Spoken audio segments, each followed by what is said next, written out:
What's happening, Wargamers? Welcome to the After Action Report, Shield vs. Avengers. And I just want to start it off by saying, Jason, that was a tense game. Oh, that was a really good game. That was a really good game. I honestly feel that was probably one of our best.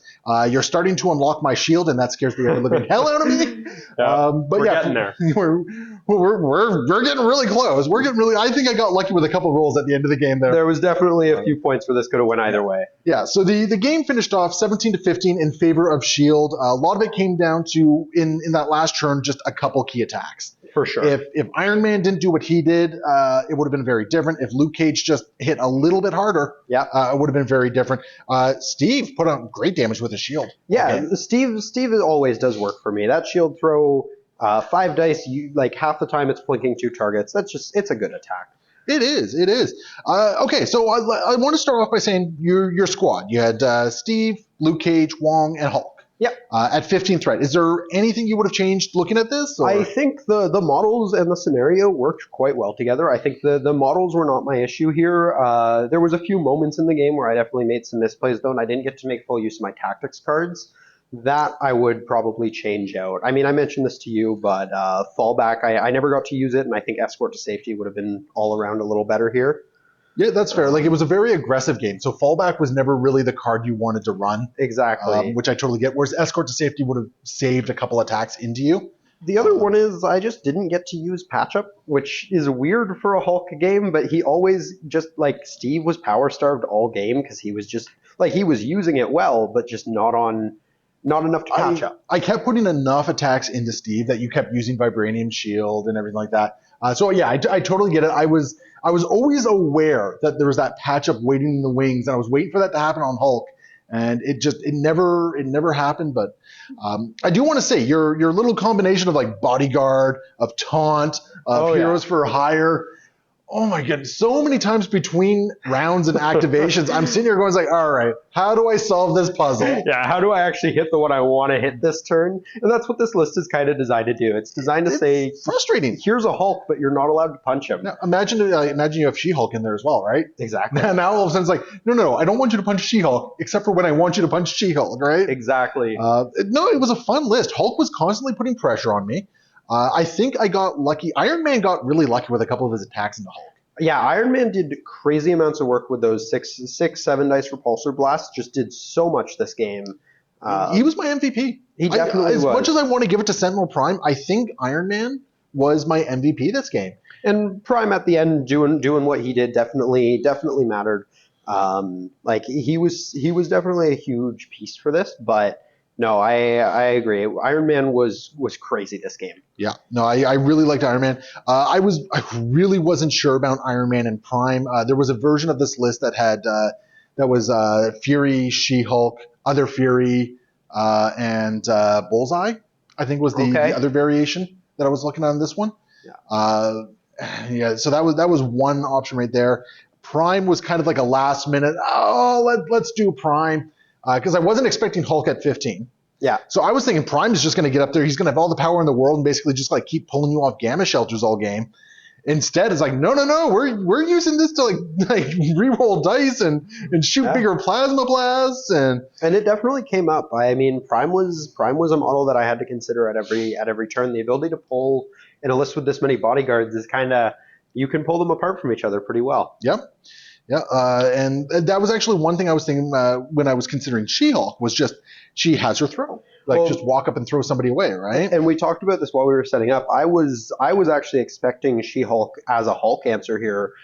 Brace was in my 5, so I didn't realize earlier when I mentioned it, but there was actually 3 cards I didn't use this game. You had a dead card because of Brace. Actually, if at the end I decided to throw Iron Man at Wong, technically Wong could have braced it.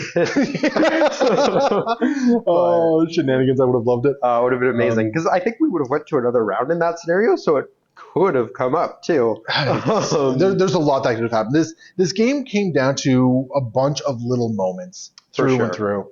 Not gonna lie, when you took out both Furies with that thunderclap. Oh, that beam was fantastic. That was big. I looked at it and I go, okay, I don't know if I come back from this. Well, and I've been every turn going into the round, I'd been maybe I get a nice beam here because on this map, you were kind of forced to be very I was bunched up. bunched up. So there was multiple times where I could have gotten 3 or 4 models on a beam, and I was just like, but it's only this many dice and it doesn't feel that good. And then on that turn, I kind of was going through my options. I was like, he had a hammer. oh, this is 10 dice. Yeah, he had 4 dice being added from his damage and everything like that. Oh my goodness. No, and I'm not gonna lie. Like the couple big hits I got against Hulk is what kept me in the game. For sure. Hulk, when I remember going into round 3, I mentioned that Hulk only had a couple damage on him, and that was feeling really, really good for him. And then at the end of that round, it's like Hulk has 2 health left. Literally, and not because of the Helios laser either. That was the worst part too. It was like Hulk is this low, and you haven't burned Helios, which means if I want Hulk to get another round, Cage doesn't. The Helios laser, I think, is what kind of kept me in a position to take pressure off. Yeah. Because of that Helios laser, you were always keeping Luke Cage within 3 of Hulk. You were always keeping Cap within range 2 of various targets and everything like that. And as a result, you weren't able to be as aggressive as you otherwise would want to have been. For sure. And that was huge for me. Yeah, and the other thing being, like, Helios laser obviously is attached to Iron Man, so I always had to consider, like, the reason why both of them had to be there was because Iron Man could always just push one of them away and then blast Hulk. So it tied up 3 models positioning on one card. Yeah, and the fact that Wong was just always kind of hanging out back here. Like, granted, Wong got some heals in, which was excellent. Oh, yeah. He kept Wong's healing mattered here. But it did allow me to focus all my team onto your guys, which was a big deal. I would have liked to have taken Cap down earlier when I had some opportunities, but my goodness, your defensive rolls on him. Yeah, no, Cap shows up on his flip side. I mean, his front side, he went down like nothing. Can you send him over to me every so often? Like, my Cap never shows up, okay? My Cap's a chump, right? On his flip side, he does great. You know, I've totally had games where he just whips, but most of the time I find he stays way longer than he has any right to. I feel every attack I put into Cap, on his injured side, besides the one that Iron Man pushed him away, I felt it was a bad action spent. Mm-hmm. I didn't feel good about it because Cap was just ducking everything, which was frustrating. I mean, you burned enough power that that was why I didn't get the patch up, because Cap was constantly starved this game. That is true. So I guess there is some benefit to that, and I wasn't necessarily thinking about that when I was doing it.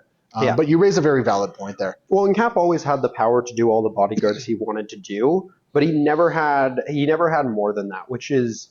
You know, I've played a lot of games with Cap at this point, and a lot of the times people will try and, they'll just try to avoid making him bodyguard. They'll play around it so much that he actually does end up with just like he's sitting on 10 power half the game. Right. So no, it was very different having him actually forced down.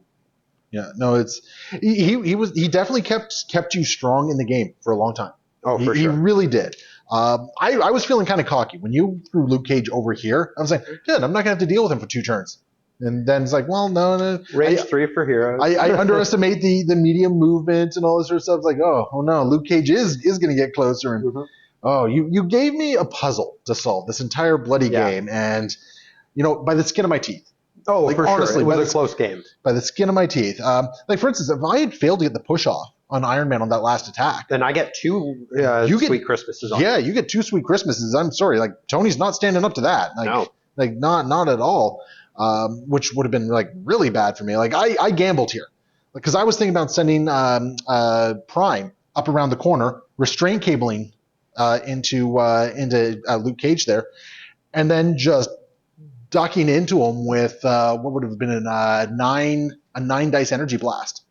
And we did talk about how, like, that has good odds to take Cage out, but if he survives, you basically gave me game by pulling him in. Yep, because I'd pull you into Prime a point. Was at 2 health at that point, too. So yes, it's like, that's a dead Prime, and there's my hammers, and there's game. Yep. So it's one of those things, and there was a couple different ways I was looking at this. Like, first off, I kept thinking math, like Sweet Christmas was like 9 dice. Yeah. So I would like just tripping myself up. There was one world where I was going to actually walk Prime right over to here and take that like a restraint take that center point, restraint cables or something like that, get that point there, and just I could still be on a 3. It would have been tight. Yeah. But Luke Cage might have been able to get in there, and that was the big thing. Like that last round, it was like, okay, how do I not get dumpstered by Luke Cage? Yeah. Right? And it still almost happened. Yeah, no, Cage. Yeah. Cage was weird this game because for the first half of the game, he did absolutely nothing except hold a hammer. And then he came in at the end and ended up being the most important model near the end. Absolutely. Paul came in, softened everything up, and then Luke Cage kicked around. So, no, very, very cool. I liked it quite a bit. It was a strong game. I honestly thought you had me when both Furies went down there. Yeah, I was getting a little confident there too. I was always worried about the Sentinel because I hadn't had very much success putting damage on him, and obviously he's still a big lad who needs to come down. And Iron Man was going to have full health because he just flipped. And you gave me one got your back all Yeah. game. I did only give you one. Well, I hit Fury Senior real quick. Like You did. He was the first model I punched out. Which, I mean, totally the right answer. I wasn't expecting Fury Junior to go down like a chump, but your Yeah, that thunderclap. 10 dice thunderclap. Oh my goodness! You 10 dice thunderclap, and you did like what 8 points of damage or something like that. Yeah, I think I hit 8 of those. And I blocked 3 of it. It's like, well, Yep, not much you can do there. And then what? You finished him off with a throw, right? Like it's. Yeah, well, no, because that did. Oh no, you're right. Yeah, he barely survived, and I threw something at him. A sedan, I think. Maybe, yeah. I think that was the sedan. That was where Cap's car cover went. Yeah, that's where That might be. the sedan went into Nick Fury. It's just like, and then that was kind of that. So. Well, and then the other one we were discussing between rounds, and I think this is kind of the point where I had the game and then I lost it.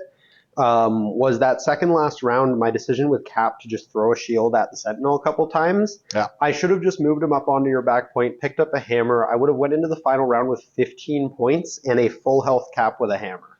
Yeah, and I got to admit, when we were discussing that between rounds, I honestly thought you were factoring in the 2 points from the Gamma Shelter there. Yeah, because I had been thinking 14 points, not 15. And honestly, 14 points would have been valuable too. Like 14 and then getting the hammer to deny you the next round. Even with that should have been the play. Yeah, because you would have you would have had hammers. I don't think I would have had the action economy to come back from it. Well, and you'd have to try and take down Cap who would have power and a hammer, and he's on his flip, so he's got 6 health with blanks. Yeah. Like I don't think either of your models left had great odds there. Yeah, I'm all physical. I'm all energy. Like I had nothing to really deal with that.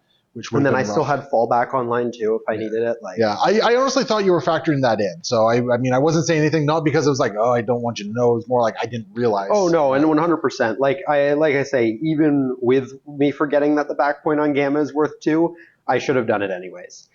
It would have been the right play. Fair enough. But you know that happens, right? Sometimes we make bad plays. Oh yeah, and it's one of those things where you move on. The game was still a fantastic game. I made a small misplay at the end, and we will have many more, I'm sure. Yeah, there will be many more games. Well, Jason, great game, man. Great way to cap off this league. For sure. I'm a little sad that I'm not in contention for the prize support here. Yeah. But it is what it is. I got to defend my honor of Shield you here. You did defend first place, and your Avengers continue to be an absolute beast on the table. And after this tournament, congratulations on being the director of Shield in Canada. In Canada, yeah. All right. Meaningless titles. Yay. Anyway, I think we've said what we need to say on this one. So thank you so much for watching, you guys. Leave your comments below, what you like, all that sort of great stuff. And of course, if you're looking to support the channel, hit up patreon.com/AegisBrand Studios. We'll see you next time. Happy wargaming.